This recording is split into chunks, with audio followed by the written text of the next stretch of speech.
नमस्कार, आप देख रहे हैं हरियाणा न्यूज और मैं हूं आपके साथ अमित शर्मा। और इस वक्त की एक बड़ी जानकारी आपको हम दे रहे हैं। इस वक्त की एक बड़ी खबर आपको हम बता रहे हैं और मौसम को लेकर ये बड़ी जानकारी आपको हम दे रहे हैं। मौसम विभाग ने बारिश को लेकर अलर्ट जारी किया है। अगस्त में भी कई राज्यों में बारिश होगी। मौसम विभाग की ओर से इस बात की जानकारी दी गई है। देश के 3 राज्यों में भारी बारिश का अलर्ट जारी किया गया है। दिल्ली सहित उत्तर भारत में फिर बदलेगा मौसम का मिजाज। ये बड़ी जानकारी आपको हम दे रहे हैं। मौसम विभाग ने बारिश को लेकर अलर्ट जारी किया है। अगस्त में भी कई राज्यों में बारिश की संभावना जताई जा रही है। देश के 3 राज्यों में भारी बारिश का अलर्ट जारी किया गया है। दिल्ली सहित उत्तर भारत में फिर बदलेगा मौसम का मिजाज। ये बड़ी जानकारी आपको हम दे रहे हैं, बड़ी खबर आपको हम बता रहे हैं। मौसम को लेकर यह कहा जा रहा है, मौसम विभाग ने कहा है कि अगस्त में भी अच्छी खासी बारिश होने वाली है। खासतौर पर देश के 3 राज्यों में भारी बारिश का अलर्ट भी जारी किया गया है। दिल्ली सहित उत्तर भारत में फिर से मौसम बदलने वाला है। इस बात की सूचना, इस बात के संकेत मौसम विभाग की ओर से दिए गए हैं। यानी कि हरियाणा में एक बार फिर से मानसून एक्टिव हो गया है और कहा जा रहा है कि कई जगह तेज हवाओं के साथ मूसलाधार बारिश भी हुई है।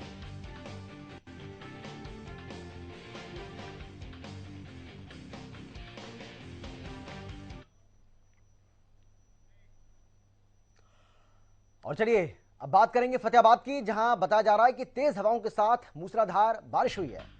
हरियाणा में एक बार फिर से मानसून एक्टिव हो गया है और फतेहाबाद की बात करें तो यहां पर तेज हवाओं के साथ मूसलाधार बरसात हुई है। मौसम विभाग ने इसके लिए अलर्ट जारी कर दिया है और आने वाले 3 से 4 दिन तक मौसम परिवर्तनशील रहेगा। यानी कि मौसम में बदलाव जारी रहेगा 3 से 4 दिन तक। और बरसात से कई फसलों पर बुरा असर भी पड़ रहा है। कई फसलें ऐसी हैं जो बारिश के चलते खराब हो रही हैं।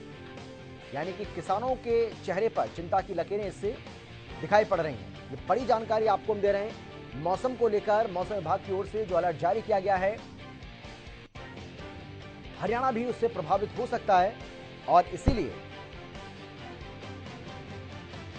ऐसा लग रहा है कि कई जगह हरियाणा में बारिश हुई है, जिसमें फतेहाबाद से ये खबर आपको हम बता रहे हैं, जहां पर तेज हवाओं के साथ मूसलाधार बारिश यहां पर हुई है। और मौसम विभाग ने अलर्ट पहले ही हालांकि जारी किया था। मौसम विभाग का यह अनुमान है कि आने वाले 3 से 4 दिन तक मौसम परिवर्तनशील रहेगा। यानी कि मौसम में ये उतार चढ़ाव, मौसम में ये बदलाव आपको दिखाई पड़ेगा। और इसके साथ ही इससे अगर किसी को ज़्यादा चिंता हो रही है तो वो किसान है, क्योंकि कहा जा रहा है कि इस बारिश के चलते कई फसलें ऐसी हैं, कई फसलों पर इसका बुरा असर पड़ सकता है।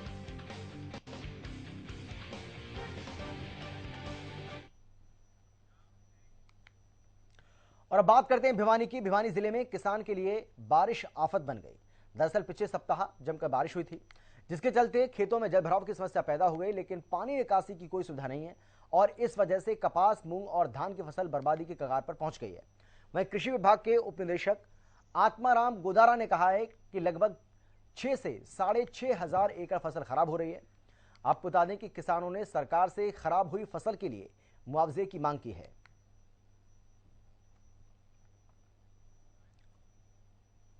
मतलब इतना बुरा हाल कर दिया। इबकल मैंने 2 किले ठेका ने लिए थे। ठीक है, इबकल इब एक पहली बार मैंने खेती करी थी। ठीक है कि 35,000 रुपये मैंने ठेका ने किले लिए थे। बारिश इतनी भयंकर हो गई है कि मैं बुआरा भी नहीं कर पाया हूँ। तो भाई सरकार तक गुजारिश करूंगा कि मेरा जो गिरदावरी करके है ना, उचित मुआवजा दिया जाए मुझे।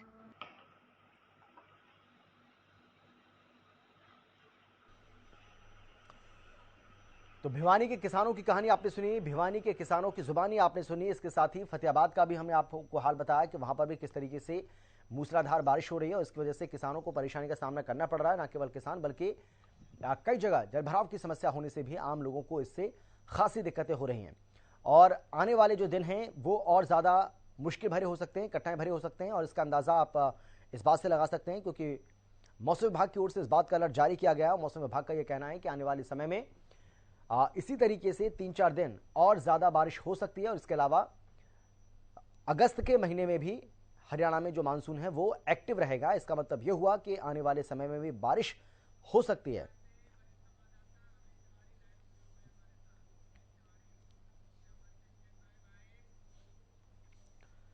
और हमारे संवाददाता अमित तिवारी हमारे साथ जुड़ गए हैं, हमारे वरिष्ठ संवाददाता हैं। अमित जी, जिस तरीके से मौसम विभाग की ओर से अलर्ट जारी किया गया है, कितनी बड़ी चिंता किसानों के लिए खासतौर पर?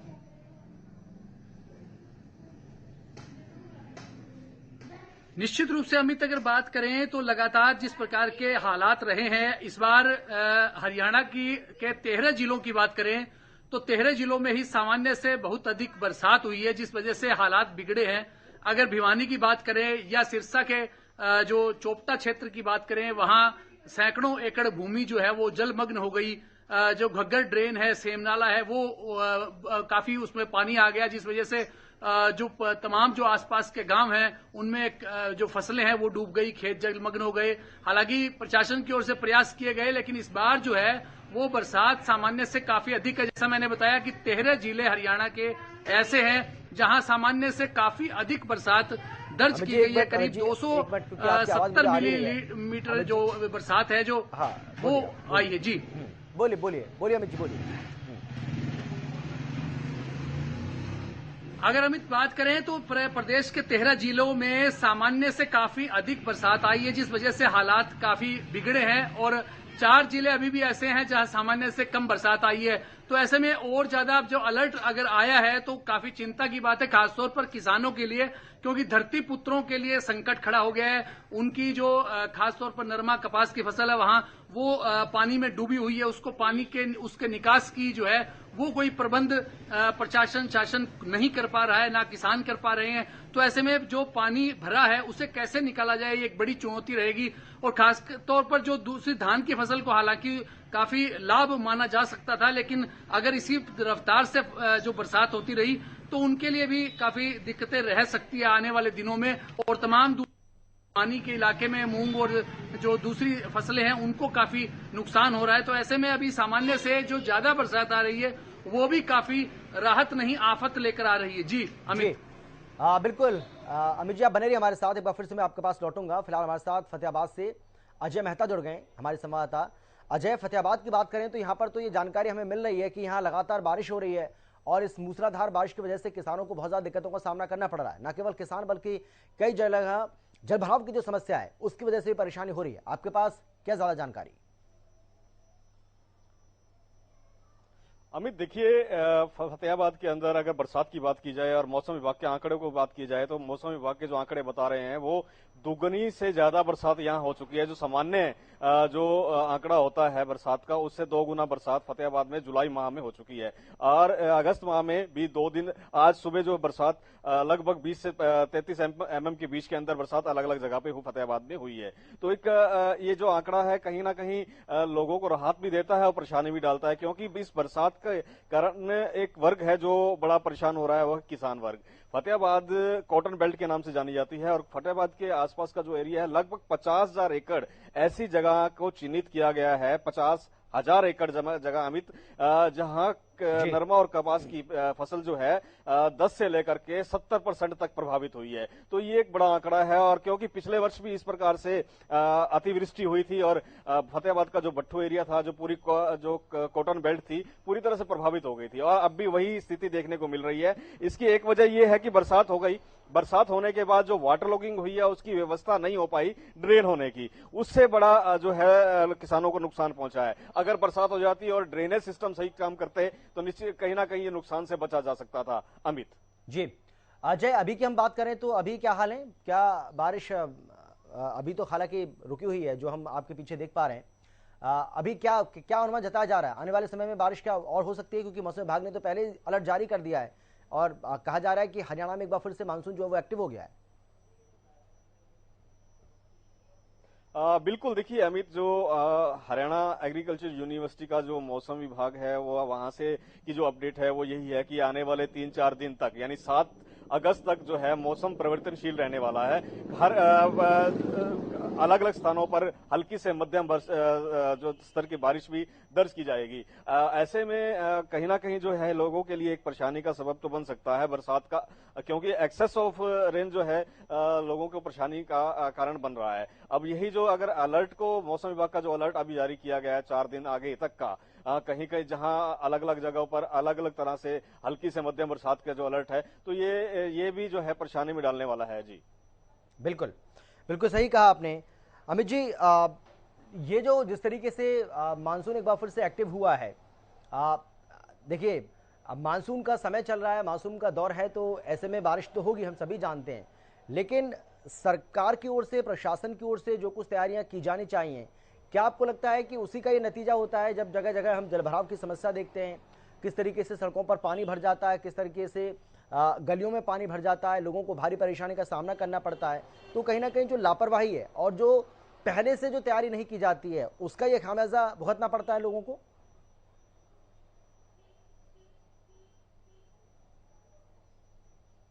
सबसे बड़ी बात है कि प्रशासन को आपदा का प्रबंध पहले करना होता है। चाहे बाढ़ की स्थिति हो, उसमें भी पहले से ही प्रबंध करने पड़ते हैं, तमाम तैयारियां करनी पड़ती है। हालांकि तैयारियां पहले की गई थी, लेकिन वो मुकम्मल उसे नहीं कहा जा सकता। एक दूसरी सबसे बड़ी बात हुई है कि मैंने जैसा पहले बताया कि 13 जिलों में सामान्य से ज्यादा बरसात आई है, यानी कि उम्मीद नहीं थी, उससे ज्यादा बरसात आई है। तो ऐसे में हालात बिगड़े। जो किसान गांवों में भी पानी खड़ा हो गया, खेतों में उसको निकालने का प्रबंध नहीं था। ड्रेनेज व्यवस्था शहरों में पहले से बिगड़ी हुई है, निचले इलाकों में पानी भर जाता है, उसकी व्यवस्था नहीं है। जो प्रोजेक्ट जो सीधे रूप में जल निकासी से जुड़े हुए प्रोजेक्ट थे, चाहे उसे स्ट्रॉम वाटर कहा जाए, उसको योजना थी, अमृत योजना थी, तमाम प्रोजेक्ट अभी अधूरे हैं, पाइपलाइन में चल रहे हैं, जिस वजह से पानी निकासी का समुचित प्रबंध नहीं हो पाया। ऐसे में हालात बिगड़े हैं। और एक मैं सबसे अहम बात और बता दूं अमित, जो आने वाले दिनों में हो सकता है हमें उस पर भी चर्चा करनी पड़ेगी। बरसात की जो समस्या आई है, अधिक बरसात की, वो न केवल जल जमाव की दिक्कत आ रही है, खेतों में पानी भर गया, किसानों को नुकसान है, साथ साथ जो पानी खड़ा रहने से मच्छरों की जो समस्या हो गई है, उसके लिए भी व्यवस्था नहीं है। बीमारियां जो बरसात के बाद की आती हैं, वो इस बार भी ज्यादा देखने को मिल सकती है, क्योंकि जिस प्रकार से जल ठहराव हो गया है, जल भराव हो गया है, उसकी निकासी नहीं हो रही। गांवों में भी ऐसे हालात हैं। तो ऐसे में जो मच्छर जनित रोग हैं, जल जनित बीमारियां हैं, वो पैदा हो जाएंगी। साथ साथ जो सीवर युक्त पानी जो लोगों को पीने को मिल रहा है, उसकी भी व्यवस्था नहीं है। तमाम हरियाणा की हालात हैं, केवल एक जिले की बात नहीं है, तमाम जिले, जो सभी जिले हैं 22 जिले, वहां खासतौर पर निचले इलाकों में इस तरह की समस्याएं ज्यादा आएंगी। जो स्लम बस्तियां हैं, वहां ऐसी दिक्कतें आएंगी। तो प्रशासन को अभी भी तैयार हो जाना चाहिए, ताकि अगली लड़ाई जो है वो हालात ना बिगाड़ सके, स्वास्थ्यगत परेशानियां ना हो। इसके लिए अलर्ट होना पड़ेगा प्रशासन को। जी बिल्कुल, मैं लौट रहा हूं अमित जी आपके पास। आप बने हमारे साथ। फिलहाल हमारे साथ डॉक्टर चंद्रमोहन जी, जो कि मौसम विशेषज्ञ हैं, वो हमारे साथ जुड़ गए हैं। इसके अलावा कृषि विशेषज्ञ बलवंत जी भी हमारे साथ जुड़ गए हैं। और मैं चंद्रमोहन जी आपके पास आते हुए सर, मैं आपसे जानना चाहूँगा, क्या वजह माने, हालांकि ये मानसून का दौर चल रहा है, लेकिन एक बार फिर से मानसून जो वो एक्टिव हो गया है, इसकी वजह आप क्या मान रहे हैं? दो कारण है। मानसून की जो ट्रफ लाइन है अपनी सामान्य स्थिति पर है।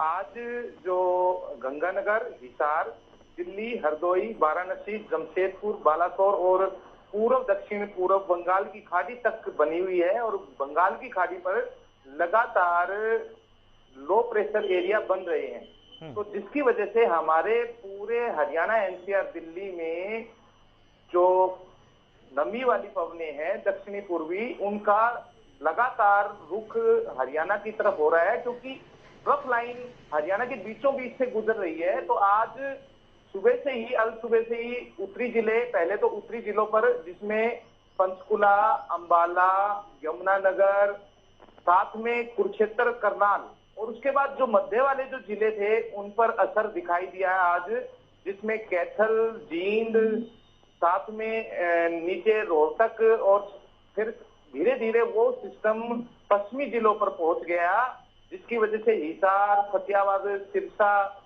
और साथ में नीचे भिवानी और महेंद्रगढ़ में आज बिखराव वाली बारिश देखने को मिली। साथ में दिल्ली एनसीआर, गुड़गांव, रेवाड़ी, सभी जगह आज बारिश की गतिविधियां जारी हैं।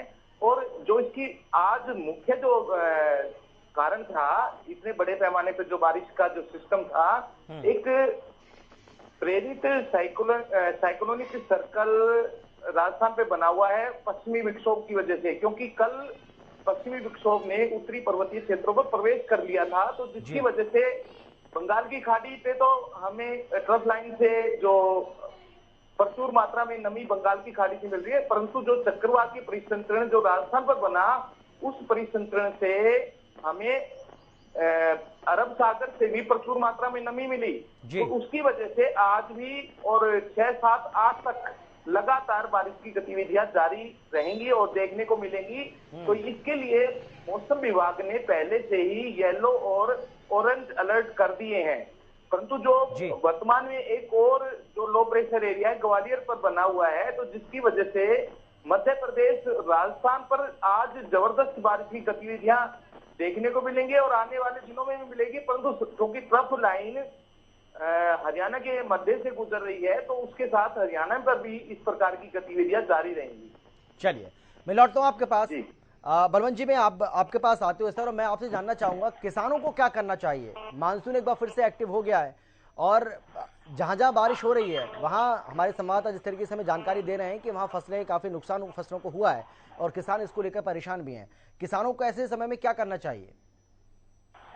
नमस्कार, मैं सभी हरियाणा न्यूज के दर्शकों का स्वागत करता हूं। और जैसा कि आपने कहा कि बारिश का नुकसान कुछ हद तक हो सकता है, कोई लो लाइंग एरिया जो भी हैं, जो जल भराव के क्षेत्र हैं, वहां ज्यादा बारिश होने पर कई बार किसानों को दिक्कत आती है। लेकिन यदि मैं बात करूं आज दक्षिणी हरियाणा की, तो मानसून जो है पिछले कुछ दिनों से काफी सक्रिय रहा है और अच्छी बारिशें यहाँ हुई हैं, जिससे सारे दक्षिणी हरियाणा में, जैसे मैं अभी दक्षिणी हरियाणा की क्षेत्र में पोस्टेड हूँ, तो यहाँ जो है बाजरा और जो कपास की अच्छी फसलें देखने को मिल रही हैं। और जो जहाँ पहले से ही सिंचाई के साधन उपलब्ध हैं या जहाँ पानी की उपलब्धता ज्यादा है, वहाँ कुछ निचले क्षेत्रों में यदि वर्षा से जल भराव होता है तो निश्चित तौर पर किसानों को उसका नुकसान उठाना पड़ता है। लेकिन अभी तक इस क्षेत्र की यदि मैं बात करूं, रेवाड़ी, नारनौल, महेंद्रगढ़ और ये दादरी में, तो यहाँ भिवानी जिले में ऐसा कुछ क्षेत्र छोड़ करके बाकी फसलें ठीक हैं और इतना भी परेशानी वाली बात नहीं है। हाँ, यदि भविष्य में कुछ ज्यादा बारिशें आती हैं तो उससे कहीं ना कहीं किसानों को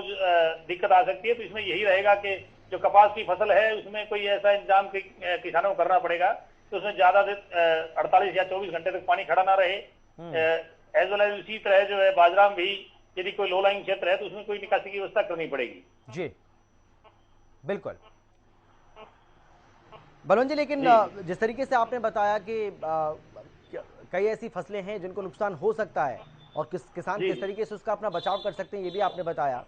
लेकिन एक और बात मैं आपसे जानना चाहूंगा, इस मौसम, अगर हम अगस्त महीने की बात करें तो कृषि वैज्ञानिक के तौर पर या कृषि विशेषज्ञ के तौर पर आप ठीक से हमें जानकारी दे पाएंगे कौन कौन सी ऐसी फसलें हैं जिनको नुकसान होने का ज्यादा कहीं ना कहीं एक अंदेशा रहता है कि इन फसलों को ज्यादा नुकसान हो सकता है अगर बारिश ज्यादा हुई तो?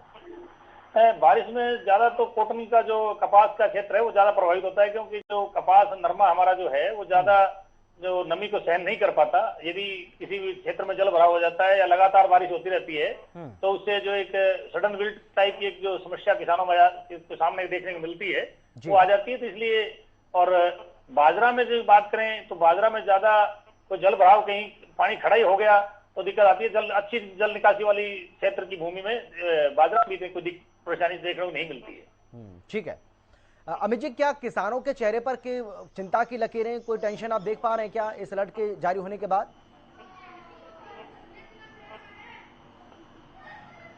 निश्चित रूप से चिंता की बात उनके लिए है, क्योंकि जो सिरसा का जो मैं बता रहा था, जैसा कि पहले कि सिरसा जिला का नाथुसरी चोपटा ब्लॉक है, वहां के काफी गांव जो है वो घग्गर ड्रेनेज जो है वो सेम नाला वो ओवरफ्लो टूट गया, कई जगह से कटाव आ गया।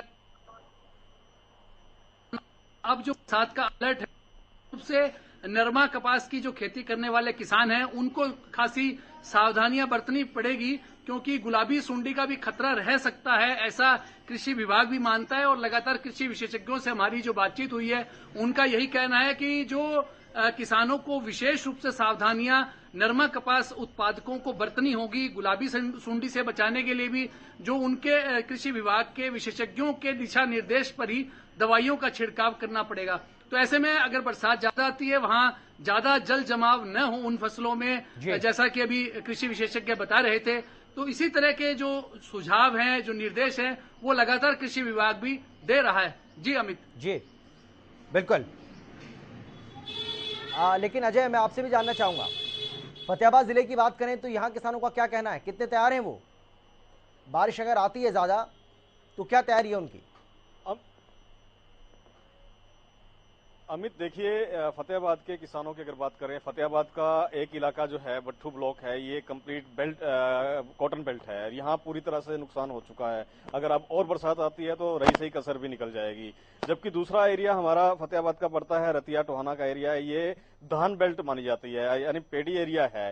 तो यहाँ नुकसान कमोवेश कम है। अब जो जिस प्रकार से जो परिस्थितियां बन रही हैं पानी की, यहाँ जो आवश्यकता थी वो बरसात ने पूरी कर दी है। लेकिन जो भुना और भट्ठू का जो बेल्ट है वहां पर नुकसान लगभग 70% से अधिक हो चुका है। तो ऐसे में अगर बरसात और होती है तो किसानों की रही सही जो है कमर वो भी टूट जाएगी। किसान लगातार जो है लघु सचिवालय पर पहुंचकर प्रशासनिक अधिकारी को दरवाजे खटखटा रहे हैं और उनसे वाटर ड्रेनेज की अपील कर रहे हैं, वाटर ड्रेन करवाया जाए। हालांकि डीसी ने अभी फतेहाबाद के विभिन्न इलाकों का दौरा किया और अधिकारियों को निर्देश दिए हैं कि पानी का जितनी जल्दी हो सके यहां से निकासी की जाए। बड़े बड़े पंप लगा करके सेम नाले में डाले जा रहा है पानी को। तो ऐसे में अगर बरसात और होती है तो जो है नुकसान और बढ़ सकता है। अमित, बिल्कुल सही बात है चंद्रमोहन जी। लेकिन जो मौसम विभाग की ओर से जारी किया गया उसमें कहा गया है कि 3 से 4 दिन, आने वाले जो 3 से 4 दिन है उसमें और ज्यादा बारिश हो सकती है। तो क्या ये उम्मीद की जाए कि 3 से 4 दिन के बाद लोगों को राहत मिलना शुरू हो जाएगी और 3 से 4 दिन ज्यादा ठंड की जरूरत है? राहत नहीं मिलेगी क्योंकि इस बार ला नीनो की परिस्थितियां हैं, तो जिसकी वजह से पूरे अगस्त में बीच बीच में बारिश की गतिविधियां देखने को मिलेंगी। अगस्त ही नहीं, जो सितंबर में भी बारिश की गतिविधियां जारी रहेंगी। तो इसलिए किसानों को इस बारे में सचेत रहना चाहिए। अगर जल भराव होता है तो उसको समय समय पर निकालना चाहिए और इस समय जो केमिकल वगैरह है उसका भी छिड़काव से बचें।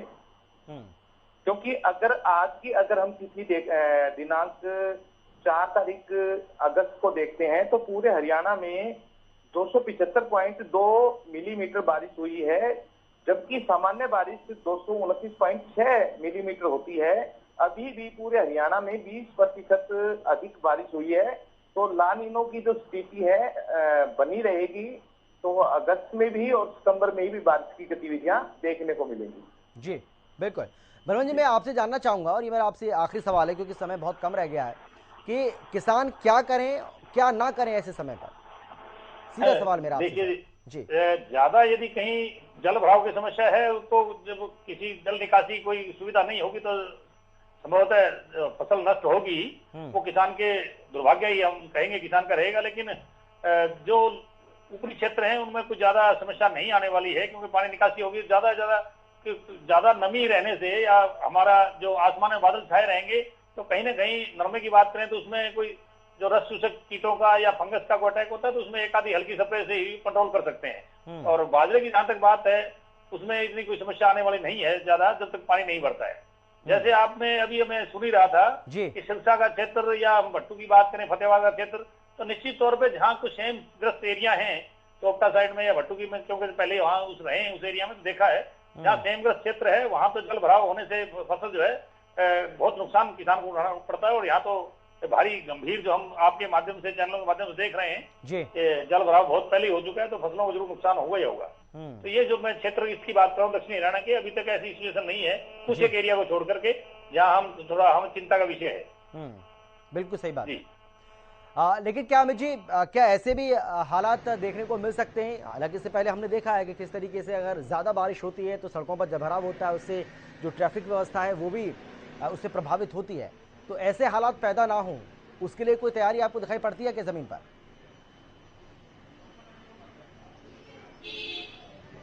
बिल्कुल अमित, सबसे बड़ी बात है कि जब बरसात होती है तो जल जमाव होता है और जो निचले इलाकों में, खासतौर पर जो निचली कॉलोनियां हैं वहां जो है वो जल भराव के कारण मार्ग अवरुद्ध हो जाते हैं, कई बार रास्ते भी डाइवर्ट करने पड़ते हैं। ऐसी स्थिति कई इलाकों में बनी है, पूरे प्रदेश के इलाकों में, और खासतौर पर यातायात पुलिस को अलर्ट होना पड़ता है। हालांकि अभी ऐसी व्यवस्था नहीं नजर आ रही। जब तेज बरसात आती है उस समय जल भराव हो जाता है, तब कुछ पुलिसकर्मियों की तैनाती की जाती है ताकि जो यातायात को डाइवर्ट किया जाए, कोई रूट नया बना दिया जाए। लेकिन तमाम इलाकों में ही हालात ऐसे हैं, तब ऐसी स्थितियां ऐसी बन जाती हैं, तब कोई रूट डाइवर्ट करना भी काम नहीं आता, क्योंकि चौतरफा पानी के निकास की कोई व्यवस्था मुकम्मल है नहीं।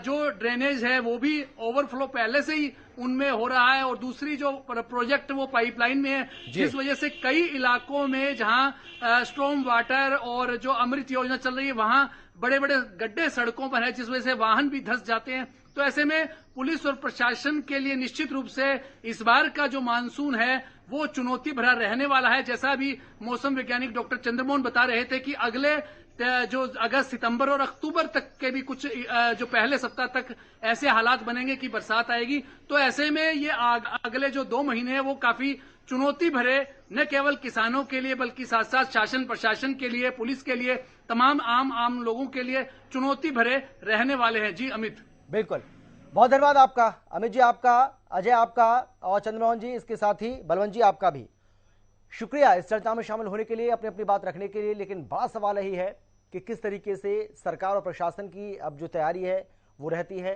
क्योंकि अगर प्रशासन की ओर से तैयारी मुकम्मल की जाती है, जलभराव की समस्या को लेकर पूरी तैयारी की जाती है, क्योंकि एक्टिव हो गया है मानसून एक बार फिर से, ये एक चिंता का विषय हो सकता है। लेकिन हाँ, समय से अगर इसकी तैयारी की जाए तो ये लोगों के लिए एक सहूलियत हो सकती है। जो लोग सड़क पर अगर जा रहे हैं तो उनको जलभराव की समस्या का सामना ना करना पड़े। जो किसान हैं, क्योंकि उनको अलर्ट पहले से मिल चुका है, तो बहुत सारे ऐसे किसान हैं जो इसको लेकर कहीं ना कहीं उनको पता है कि उनको इस समय क्या करना है, क्या नहीं करना है। और हमारे साथ जो कृषि विशेषज्ञ थे उन्होंने भी इस बारे में यहाँ जानकारी हमसे साझा की है। हमारे जो तमाम दर्शक हैं उनको भी उन्होंने बताया है, उनका मार्गदर्शन किया है। फिलहाल इतना ही, छोटे से ब्रेक के बाद जल्द लौट रहे हैं।